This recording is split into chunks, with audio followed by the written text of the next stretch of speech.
कमल चीमा साहब IT expert हमारे साथ मौजूद हैं। कमल साहब, आपको वेलकम कहेंगे पाकिस्तान मॉर्निंग में। तो अब क्या किया जाए? ऐप्स आपके इस्तेमाल में आनी ज़रूरी भी हैं और उनकी कंडीशन भी है। अब अलाउ ना करने दिया जाए तो आपको अलाउ नहीं करेंगे ऐप के इस्तेमाल के लिए, तो फिर किस तरह से अपनी प्राइवेसी भी यकीनी बनाएं और इन ऐप्स के इस्तेमाल को भी यकीनी बनाया जाए? देखिए, ये जो बड़ी कंपनीज हैं, जितनी भी बड़ी कंपनीज हैं जो कि हमें बड़ी टारगेटेड एड्स देती हैं, जिनका जो फ्री है बेसिकली, मगर उनका सारा रेवेन्यू एड रेवेन्यू है।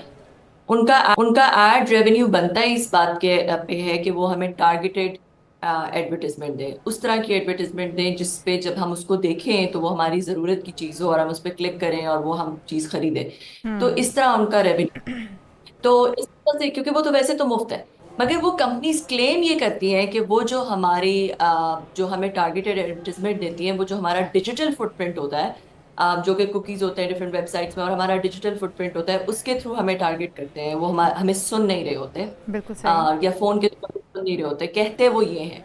मगर आपने अक्सर देखा होगा कि आपने कोई पहले बात नहीं की, आपने अभी अभी, लेट्स से आपने बात की कि आपने वेकेशन पे जाना है न्यूजीलैंड, और अपना जी। फोन खोलेंगे और आपको न्यूजीलैंड के एड्स आना शुरू हो जाएंगे। यस। अच्छा, वो कंपनी कि आपने कहीं न्यूजीलैंड का कोई एड देखा होगा, इसलिए आपके दिमाग में आया होगा, तो इट्स नॉट कॉरेलेट, मतलब it's causation because of that, it's not कि हमने आपकी बात सुनी। और मगर ये बिल्कुल एक, आई मीन, कॉमन सेंस को नामाकूल सी बात लगती है। तो जहां बिल्कुल तक कि सही। मेरा अपना ओपिनियन है, वो यही है कि हमारी बहरहाल जो एप्स होती हैं हमारे फोन पे, क्योंकि उनके पास हमारी परमिशन होती है, हमारे माइक की परमिशन होती है, तो ये हो सकता है कि वो हमारा अनोनिमसली एक कलेक्ट बिल्कुल कर रही सही। हो उनके पास अच्छा, एक ऐसा। कमल साहिबा, जो एक्सेप्ट कुकीज़ है, ये तो हम हर ऐप के अंदर देखते हैं कि वो हमें आता है, वो गूगल है, डिफरेंट ऐप्स हैं, उनके अंदर आ रहा होता है। लेकिन एक और चीज़ भी है कि जिस तरह से आप भी कह रही हैं कि हम लोग जो गुफ्तगू करते हैं, माइक हमारा, वो भी माइक्रोफोन हमारा ऑन होता है, और हमारी सारी ऐप्स की डिमांड भी यही होती है कि आपकी लोकेशन भी ऑन होनी चाहिए, आपका माइक्रोफोन भी ऑन होना चाहिए। तो इससे जो आपके फ़ोन के अंदर मौजूद डाटा है, क्या वो भी कंप्रोमाइज़ हो जाता है, या जो फिर आप सिर्फ गुफ्तगू कर रहे हैं वो उस माइक के थ्रू और आपकी दिलचस्पी की तमाम चीज़ें जानने के लिए वो सुनी जा रही होती हैं, या फिर आपका पूरा डाटा रिस्क के ऊपर है जो भी फ़ोन के अंदर मौजूद है?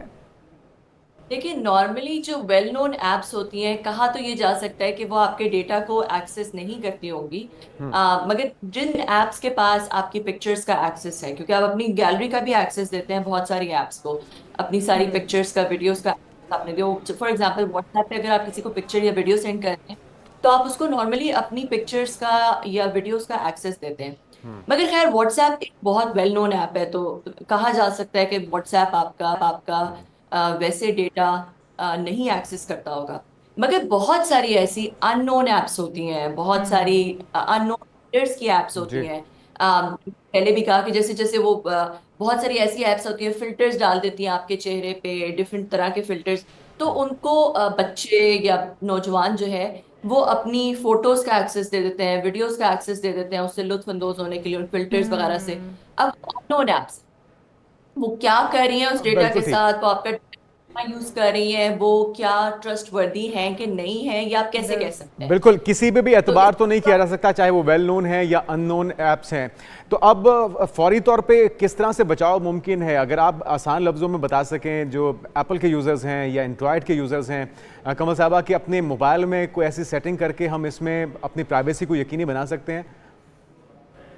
सबसे पहले तो ये कि हर ऐप को अपना अपने फोटो गैलरी का, अपने माइक का, अपने कैमरा का, अपनी वीडियोस का एक्सेस मत दें। ठीक। हर ऐप को एक्सेस मत दें। जहां बहुत जरूरी है या जिस वक्त आपने वो इस्तेमाल करनी है चीज, उस वक्त उसको एक्सेस दें, और उसके अलावा एक्सेस बंद कर दें। दूसरा ठीक ये है। कि आईफोन तो फिर आसान है, क्योंकि आईफोन में जब कोई इंस्टॉल होने लगती है चीज, वो पहले आपसे पूछता है, फिर हर ऐप की परमिशंस होती हैं। मगर बहुत सारे ऐसे और डिवाइस होते हैं, फोन्स होते हैं, जिसमें इस तरह की, हर तरह की एक्सप्लिसिट परमिशन ली नहीं जाती। तो अगर आप किसी अननोन, आपके पास कोई मैसेज आया, उसमें कोई वीडियो है या उसमें कोई पिक्चर्स हैं या उसमें कोई लिंक है जो कि अननोन है, आपको नहीं पता, आप उस लिंक को क्लिक कर दें, और हो सकता है कि आपके फोन पे कोई मैलवेयर इंस्टॉल हो जाए, जिसमें कोई स्पाईवेयर हो, सही। कोई की लॉगर हो, कोई और चीज ऐसी हो जो कि आपके फोन पे स्क्रीन रिकॉर्डिंग कर रहा हो, या आपकी चीजों को, प्राइवेट चीजों को एक्सेस करा हो। तो इसलिए कभी भी अपनी कोई भी इंफॉर्मेशन किसी भी लिंक पे, और अपनी पर्सनली आइडेंटिफाइबल इंफॉर्मेशन ना दें कि आपका नाम क्या है, आप बिल्कुल सही। अननोन लिंक्स पे। अच्छा, तो इसको चेक किस तरह से किया जाए कमल साहिबा कि हमारे फ़ोन की एक्सेस जो हम दे चुके हुए हैं, क्योंकि बहुत सारे लोग तो ये जानते भी नहीं होंगे और काम इल्मी में वो बहुत सारी इन्फॉर्मेशन अपनी ऑलरेडी दे चुके होंगे, तो किस तरह से चेक किया जाए कि आपका फ़ोन कंप्रोमाइज़ हो चुका है? आपके फोन में, हर एक फोन में सेटिंग्स होती है। सेटिंग्स पे आप जाके देख सकते हैं कि आपकी प्राइवेसी सेटिंग्स क्या हैं, आपने कौन सी ऐप को कितनी परमिशन दी हुई है, किस किस चीज़ की किस ऐप को आपने लोकेशन सर्विसेज की परमिशन दी हुई है, गैलरी की दी हुई है, फोन की दी हुई है, सॉरी माइक की दी हुई है, कैमरा की दी हुई है। तो वो परमिशंस आप सारी बंद भी कर सकते हैं, बाद में भी बंद कर सकते हैं, ठीक। अभी भी आप अपने ऐप में जाके देख सकते हैं और उसको बंद कर सकते हैं। और फिर आप ये भी देखें कि कौन कौन सी एप्स एक्चुअली इंस्टॉल्ड है, क्या उन सारी एप्स की आपको जरूरत है, क्या वो सारी एप्स आप यूज कर रहे हैं, क्या वो सारी एप्स जो है वो वेल नोन वेंडर्स से हैं जो कि दुनिया में क्रेडिबल वेंडर्स हैं, या कोई अननोन वेंडर्स हैं जो कि आपको जिनका पता भी नहीं है। कोई दुरुस्त। ऐसे वीपीएन तो नहीं के फोन पे जो कि बिल्कुल अननोन कंपनीज के वीपीएन हैं जिन पे आपका कोई ट्रस्ट नहीं है। तो ये आप जो है वो अपने फोन पे जाके एक पूरा एक हेल्थ चेक कर सकते हैं फोन का। थैंक यू सो मच, बहुत शुक्रिया।